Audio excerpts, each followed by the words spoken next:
आज मौलाना अमीरुल कादरी साहब यूं तो इससे पहले यहाँ हाजिर हुए हैं, लेकिन कचौचे शरीफ से नहीं हाजिर हुए। आज फैजान अलाइया यूं समझ लीजिए कि इनके जरिए से आप तक पहुंचेगा, क्योंकि ये कचौचे से आए हुए हैं। इंशाअल्लाह तबारक व तआला हजरत शेख अलाउल हक वद्दीन गंजलिबाद इब्ने असद लाहौरी पंडवी रदी अल्लाह ताला अन्हु और दावन्ना का फैजान करम इन पे जारी और सारी रहेगा। और जो काम हुजूर अलाउल हक ने किया था, इंशाअल्लाह उनके छोड़े हुए काम को अमीरुल कादरी इंशाअल्लाह पूरा करते हुए दिखेंगे। दुआ करता हूँ अल्लाह इनकी उम्र में बरकतें अता फरमाए। अस्सलातु वस्सलामु अलैका या रसूल अल्लाह, अस्सलातु वस्सलामु अलैका या नबी अल्लाह, अस्सलातु वस्सलामु अलैका या हबीब अल्लाह, व अला आलिका व अस्हाबिका या नूर अल्लाह, सल्लल्लाहु ताला अलैहि वसल्लम। जो तेरा तिफ्ल है कामिल है या गौस, जो तेरा तिफ्ल है कामिल है या गौस, तुफैली का लक़ब वासिल है या गौस। तेरा जर्रा महे कामिल है या गौस, तेरा कतरा महे साइल है या गौस, तेरा कतरा यमे साइल है या गौस। तू अपने वक्त का सिद्दीक़ अकबर, गनी व हैदर व आदिल है या गौस। हजारों ताबई से तू फजूतर, ये तबका मुजमलन फाजिल है या गौस। वो क्या जानेगा फजले मुर्तज़ा को, जो तेरे फजल का जाहिल है या गौस। हमारा खात्मा बिल खैर होगा, तेरी रहमत अगर शामिल है या गौस। आज की ये महफिल पंडवा शरीफ की सरजमीन पर हुजूर पुरनूर मुर्शिदे मखदूम हजरत पीर सैयदी अलाउल हक पंडवी रहमतुल्लाह अलैह के दयार में हम सब उर्स हुजूर अशरफुल औलिया की महफिल में हाजिर हैं। थोड़ी देर के लिए मैं हाजिर हूँ, इसलिए कि मुझे जाना है, इसलिए कोई तवील गुफ्तगू करने की बजाय हुजूर अशरफुल औलिया की बारगाह में खिराज अकीदत पेश करके जल्दी आपसे इजाज़त चाहूँगा। हुजूर अशरफुल औलिया रहमतुल्लाहि ताला अलैह अल्लाह रब्बुल इज़्ज़त के ऐसे बरगज़ीदा बंदे हैं कि जिनके बारे में हम आग बन करके ये कह सकते हैं कि वो पैदाइशी वली है। उसकी वजह यह है कि मुजद्दिद मियत माजिया इमाम अहले सुन्नत ने हुजूर गौसे पाक के लिए यूं अर्ज किया कि जो तेरा तिफ्ल है कामिल है या गौस। जो आपका बच्चा है वो पैदाइशी तौर पर कामिल है, और लोगों को कामिल होने के लिए पैदा होने के बाद मेहनत करनी पड़ती है, लेकिन गौसे पाक के घर में पैदा होने वाला बच्चा पैदाइशी कामिल होता है। और वो हुजूर गौसे पाक खानवादे अशरफिया वो है जहां गौसे आजम और गौसुल आलम ये दोनों समंदर मरजल बहरैन के तौर पर यकसा मिलते नजर आते हैं। और अशरफुल औलिया उसी मरजल बहरैन के दुर्रे मकनून हैं, जिनको हम आंख बंद करके कह सकते हैं कि वो पैदाइशी वली है। वाह वाह वाह, सुभान अल्लाह। मैं अपनी गुफ्तगू को अब किसी और तरफ ले जाने की बजाय हुजूर गौसुल आजम दस्तगीर शेख अब्दुल कादिर जिलानी रदी अल्लाह ताला अन्हु ने एक वली की 12 सिफत को बयान फरमाया। वली कौन होता है, वली किसे कहते हैं, बस 10 से 12 मिनट में मैं अपनी बात पूरी करूंगा। आप वली की पहचान आपको मिल जाएगी, आसानी के साथ आप पहचान सकेंगे कि वली किसको कहते हैं। सरकार गौसे आजम जो विलायत तकसीम करते हैं, जिनके दर से जिनके घर से विलायत तकसीम होती है, वो इरशाद फरमाते हैं जब तक इंसान में 12 सिफात पैदा ना हो जाए उस वक्त तक वो अल्लाह का वली नहीं हो सकता। नमाजी बन जाए, रोजेदार बन जाए, जाकिर बन जाए, पहाड़ों में मुजाहिदा करे, जब तक 12 सिफात का हामिल नहीं होगा उस वक्त तक वो वली नहीं होगा। आसान 12 सिफात सरकार गौसे पाक फरमाते हैं अल्लाह अपनी 2 सिफात का उसको मजहर बनाता है। वो अल्लाह की 2 सिफात का मजहर होता है, वो रसूलुल्लाह की 2 सिफात का मजहर होता है, वो सिद्दीक अकबर की 2 सिफात का मजहर होता है, वो फारूक आजम की 2 सिफात का मजहर होता है, वो उस्मान गनी की 2 सिफात का मजहर होता है, वो मौला अली की 2 सिफात का मजहर होता है। गौसे पाक ने रसूलुल्लाह के बाद और खुदा के बाद चारों खुलफाए राशिदीन की सिफात का मजहर उसको करार दिया। इससे पता चला ना राफजी वली हो सकता है ना नासबी वली हो सकता है। विलायत अगर कहीं होगी तो सिर्फ और सिर्फ पीवर अहले सुन्नत व जमात के पास होगी।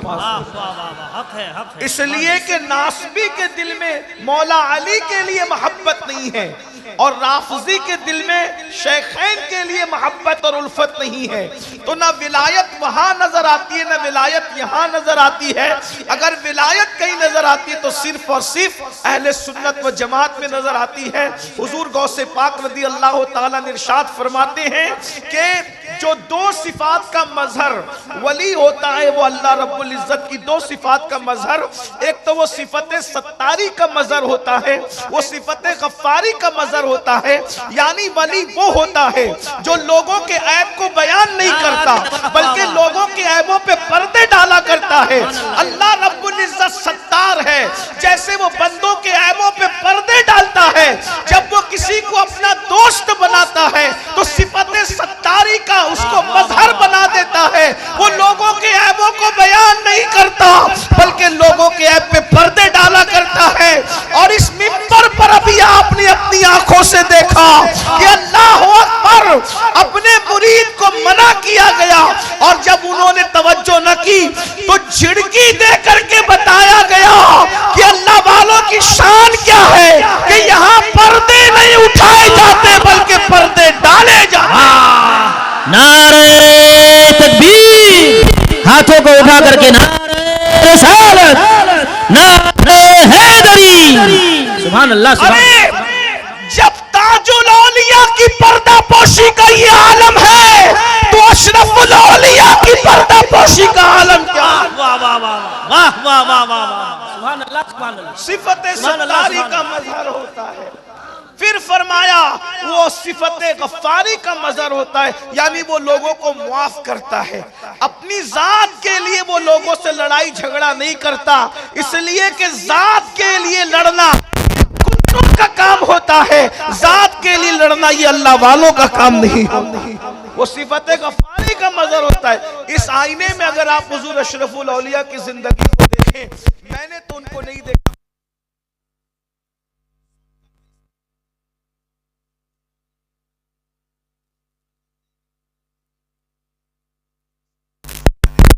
जात के गुस्ताखों को हमेशा माफ किया और उस दिन को याद दिलाया जो फतेह मक्का का दिन था, ला तस्रीब अलैकुमुल यौम।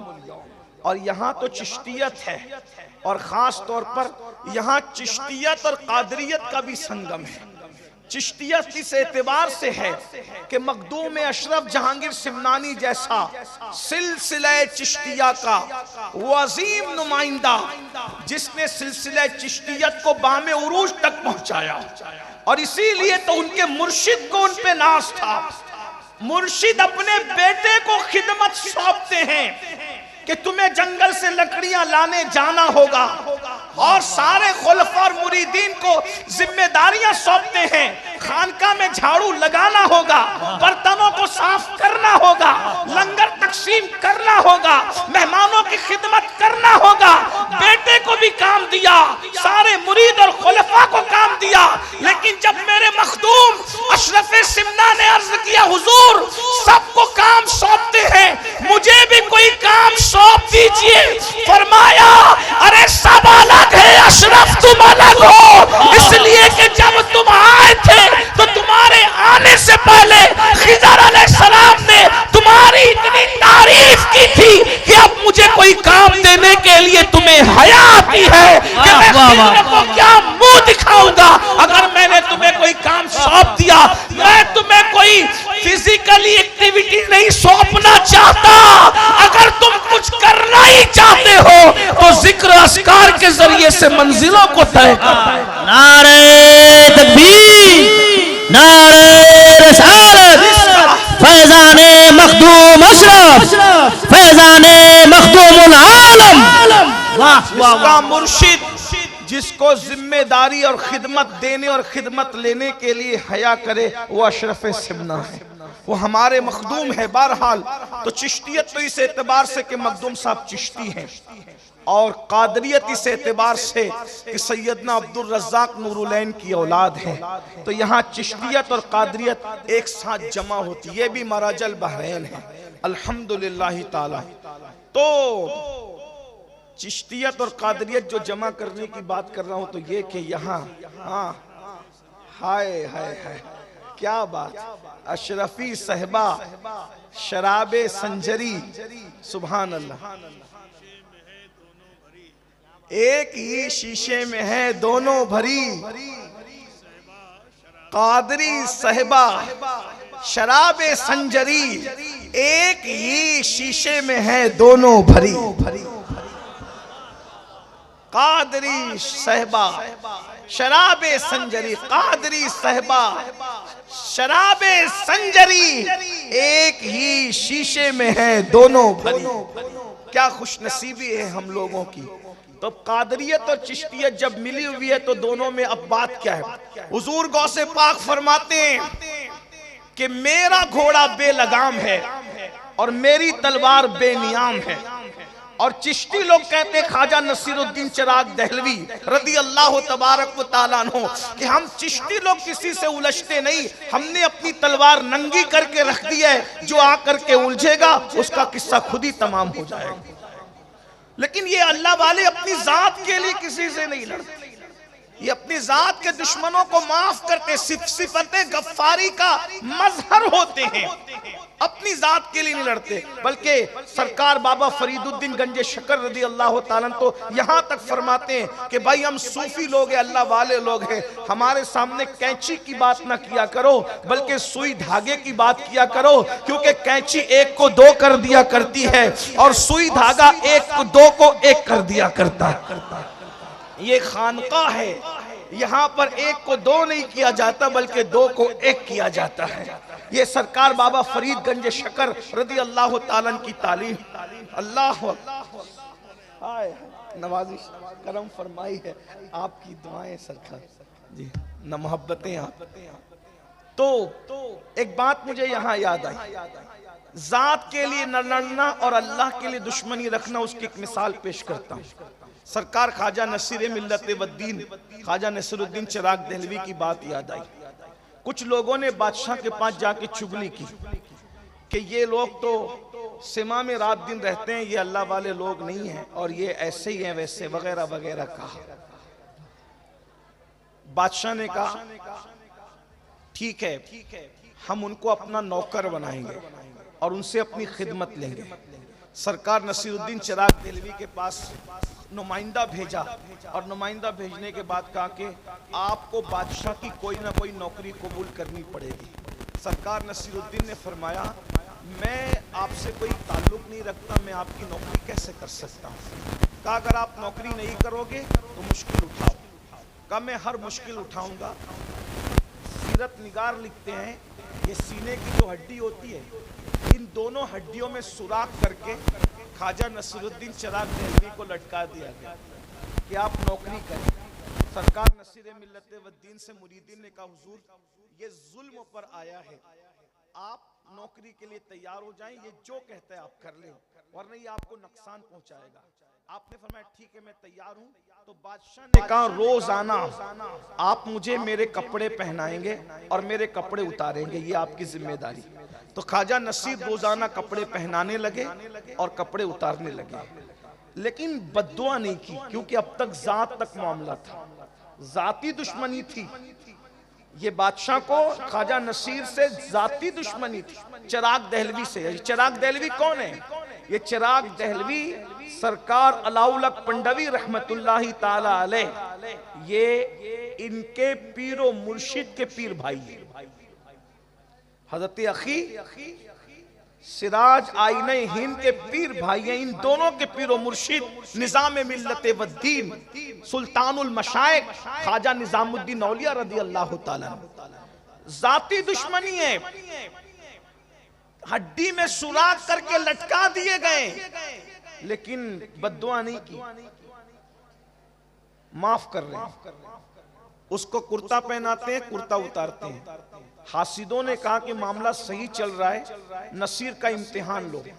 एक दिन बादशाह को ताखीर से लाए और इतने लेट लाए कि ख्वाजा नसीरुद्दीन चिराग दहलवी की नमाज असर कज़ा होने के करीब आ गई। अल्लाह के रसूल अलैहिस्सलाम ने फरमाया, मोमिन की असर उस वक्त होती है जब सूरज अपनी हालत पर होता है, और जब सूरज में तगय्युर आ जाए, वो डूबने के करीब हो जाए, फिर वो मोमिन की नहीं बल्कि मुनाफिक की नमाज होती है। यानी जब सूरज डूबने के करीब हो तो अल्लाह के रसूल अलैहिस्सलातु व तस्लीम ने फरमाया उस वक्त नमाज पढ़ना ये निफाक की अलामत है। ये निफाक एतिकादी हम नहीं कहते उसको, निफाक अमली कहते हैं उसको।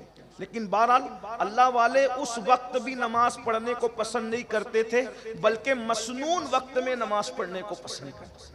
अभी हुजूर मुर्शिद इजाजत ने सरकार वारिस पाक का जिक्र किया कि वारिस पाक किसी के पीछे नमाज नहीं पढ़ते, बल्कि वारिस पाक अलग नमाज पढ़ते। तो लोग ये मशहूर करते थे कि वारिस पाक नमाज ही नहीं पढ़ते। वो नमाज पढ़ते थे मगर कमरे में छुप के पढ़ते थे, जैसा कि हज़रत ने इशारा किया।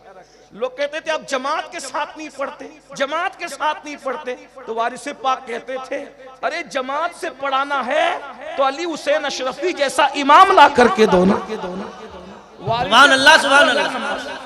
अगर वारिस पाक को पीछे खड़ा करना है तो कोई अली हुसैन अशरफी जैसा ला करके इमाम दो, और किसी एक के पीछे खड़ा कर दिया वारिस पाक को, तो नमाज के बाद वारिस पाक ने कहा सुना सुना इमाम साहब आपने हमका बहुत थका दिया। सरकार वारिस पाक कहते बहुत थकाया आपने हमका। कहा वो कैसे? कहा हम तो आपके पीछे नमाज के लिए खड़े हो गए, लेकिन कभी चारे की दुकान पर, कभी किराना दुकान पर, कभी कहीं लेके भटकते रहे। जहां जहां इमाम गया पीछे पीछे वारिस थे। तो कहा ऐसी नमाज भी क्या नमाज है। लेकिन ये हम लोगों के लिए, हम लोगों को तो हर सही अकीदा की इब्तिदा करनी चाहिए कि वारिस पाक का मर्तबा और था, हमारा मर्तबा और है। तो अंदाजा फरमाए तो भाइयों हम लोग क्या हैं। किसी ने हज्जाज से कहा ओ हज्जाज तू भी हमारा इमाम, और अबू बकर भी कौम के इमाम थे, तू कितना बदमाश है, वो कितने अच्छे थे। हज्जाज था, बदमाश था, लेकिन हाजिर जवाब था। उसने कहा तुम अबू हुरैरा बन जाओ, मैं भी अबू बकर सिद्दीक जैसा बन जाऊं। जब तुम अबू हुरैरा नहीं बन सकते तो तुम्हें अबू बकर सिद्दीक जैसा इमाम कैसे मिल सकता है।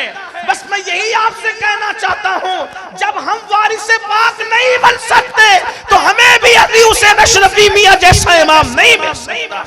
सूद खाते रहोगे, हराम खाते रहोगे, औरतों पे बदनजरी करते रहोगे, इसी तरीके से अपनी बेटियों को बाजार और वलीमों में बेपर्दा घुमाते रहोगे, और फिर सोचो कि हमें भी आला हजरत अशरफी मियां जैसा इमाम मिल जाए। तो बात ऐसी है ना, जैसे हम रहेंगे वैसे, जैसे हम वैसे हमारे इमाम, जैसे हम वैसे हमारे पीर, जैसे हम वैसे हमारे मशाइख। अरे तू खुसरो बन, तेरा पीर निजामुद्दीन महबूब इलाही तो है ना। पीर को तलाश करने की जरूरत नहीं, हमने खुसरो बनना है। अगर तू अशरफे सिमना बन जाए तो अलाउल हक पंडवी जैसा पीर होगा। क्या बात है, वाह वाह वाह। अगर तू अल्लाह अकबर कुतुबुद्दीन बन जाए तो तुझे मोइनुद्दीन गरीब नवाज जैसा पीर मिल जाएगा। लेकिन बात तो इतनी है ना, असल कमी हमारे अंदर है और हम इल्जाम लोगों पे रखते हैं। तो मैं बात ये कह रहा था, क्या बस बात खत्म ही कर दूं। अल्लाह अकबर कि ख्वाजा नसीरुद्दीन चिराग दहलवी के साथ मामला चल रहा था, खिदमत कर रहे थे। इतनी देर से लाए बादशाह को कि सूरज गुरूब होने के करीब आया और नमाज, आपकी आंखों में आंसू आ गए कि क्या मैं मकरू वक्त में असर की नमाज पढ़ूंगा। गुस्सा आया। अब तक जाती दुश्मनी थी, नसीरुद्दीन ने हर तकलीफ झेली, तकलीफ बर्दाश्त की, लेकिन जब दीन पर बात आई, नमाज तर्क होने की बात आई, नमाज कज़ा होने की बात आई, मकरू वक्त में नमाज पढ़ने की बात आई, तो उसके बाद कुर्ता तो पहनाया और पहनाते हुए आंख में आंसू लेकर बांधते हुए कहा, बांधे नसीर खोले गस्साल।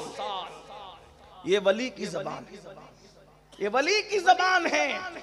गुफ्ते अल्लाह बुवत गर्चे अज हल्कू में अब्दुल्ला बुवत, उसकी बोली गोया के खुदा की तरफ से होती है, वो अल्लाह का वली बोलता है, मगर वली की जबान पर खुदा का फरमान जारी होता है कि शान से कहा, बांधे नसीर खोले गस्साल, यानी नसीर बांध रहा है और इसको मरने के बाद अब गुस्ल देने वाला गस्साल खोलेगा। दुनिया ने देखा आज के सूरज के बाद कल का सूरज गुरूब नहीं हुआ और बादशाह मर गया, उसकी रूह परवास कर गई, इसलिए कि अब जान की दुश्मनी की बात नहीं थी, अब इस्लाम की दुश्मनी की बात थी। तो अल्लाह का वली वो होता है जो सिफते सत्तारी और सिफते गफ्फारी का मजर होता है, वो ना ऐब खोलता है और ना जाती दुश्मनी करने वालों से बदला लेता है। दो सिफात उसमें रसूलुल्लाह की होती है, एक सिफत ये कि रसूलुल्लाह रफीक है उम्मत पर और शफीक है उम्मत पर। तो जो अल्लाह का वली होता है वो रसूलुल्लाह की उम्मत पर रफीक भी होता है और शफीक भी होता है, यानी उसके अंदर चिड़चिड़ापन नहीं होता, वो लोगों को डांटता नहीं, वो लोगों को गालियां नहीं देता, वो लोगों को झिड़कता नहीं, वो अमीर और गरीब में फर्क नहीं करता। रसूलुल्लाह की महफिल में जहां सिद्दीक अकबर जैसे मालदार को पहलू में जगह मिलती थी, वहीं पर बिलाल जैसे गरीब को भी पहलू में जगह मिलती थी, उस्मान गनी जैसे को प्यार मिलता था मालदार को, तो अबू जर गिफारी जैसे गरीब को भी प्यार मिलता था। उसी तरह जैसे मुस्तफा जान रहमत उम्मत पर रफीक और शफीक थे, जब अल्लाह किसी को वली बनाता है तो उसके अंदर भी रिफकत और शफकत का अंदाज पैदा कर देता है। वो माँ की तरह प्यार करता है, वो शफकत देता है, वो मोहब्बत करता है। दो सिफात उसमें सिद्दीक अकबर की होती है, वो सादिक होता है, वो मुसद्दिक होता है, यानी कि वो सच बोलता है और सच की तस्दीक करता है। और दो सिफत फारूक आजम की होती है, वो अम्र बिल मारूफ करता है, नहीं अनिल मुनकर करता है। अम्र बिल मारूफ का मतलब ये है वो नेकी का हुक्म देता है और बुरी बातों से मना करता है। उसके सामने जब कोई बुरा काम किया जाए वो बेचैन हो जाता है, वो बुराई को रोक देता है।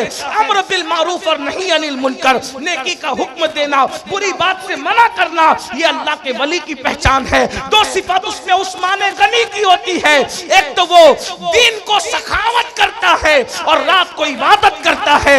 इसका मतलब ये है कि वली लूटने वाला नहीं होता बल्कि वली लुटाने वाला होता है। हमने हर वली को लूटते नहीं बल्कि लुटाते देखा है। अरे जमीन के ऊपर रहते हैं तो भी उनके नाम पर लोग पलते हैं और जमीन के अंदर चले जाते हैं तो भी उनके लंगर पर हजारों का गुजारा होता नजर आता है। उस्मान गनी की दो सिफात होती है कि वो दिन का सखी होता है, रात का आबिद होता है।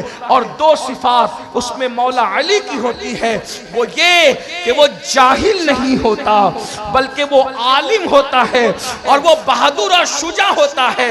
मौला अली कैसे बहादुर थे, कभी दीवार हिलती है, कभी दर कांप जाता है, अली का नाम सुनकर अब भी खैबर कांप जाता है।